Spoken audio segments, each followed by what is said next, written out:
ఈరోజు తాటికాయలకి వెళ్ళాం.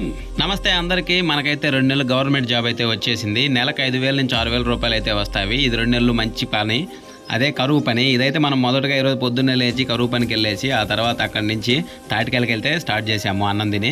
డైరెక్ట్గా వెళ్ళిన తర్వాత ట్రాక్టర్ మీద నుంచి ఒకే ఒక్క చెట్టుకి కిందేసి పడేసి లాక్కేసుకొని మొత్తాన్ని సమకూర్చుకున్నాము. ఈ లోపు మనకైతే ట్రాక్టర్ తీసుకొచ్చిన వ్యక్తికి ఒక ఫోన్ వచ్చింది, ట్రాక్టర్తో పని ఉంది అయితే. అందుకోసమని ఒక్క చెట్టు దగ్గరికి వాళ్ళని ఒకే దగ్గర కోసుకొని ఎలా ఉన్నాయో చూసుకొని మేము తినాల్సిన కాయలు ఎక్కడే తినేసి మొత్తం రోడ్డు మీద చేర్చేసుకొని ఇంకా ఆ నుంచి అయితే మేము బైక్ వేసుకొని అయితే ఇంటికి వెళ్ళిపోయాము. తర్వాత మనం ఇంటికి వచ్చేసి లంచ్ ఫినిష్ చేసుకొని మళ్ళీ సాయంత్రకాలం మన పొగాకు బేరనికి కొన్ని కట్టెలు అయితే ఉన్నాయి, వాటన్నిటిని అక్కడ చేర్చాలని చెప్పి మా నాన్న ఫోన్ చేయడంతో వెళ్ళి ట్రక్కులోకి మా ఫాదరు నేను ఇద్దరం కలిపేసి ఆ మొద్దులన్నీ వేసి ఇంటికైతే మళ్ళీ బయలుదేరాను. ఇంటికి వచ్చేసరికి ఎవరూ లేకపోవడంతో మేకను కూడా మనం ఇప్పాల్సి వచ్చింది.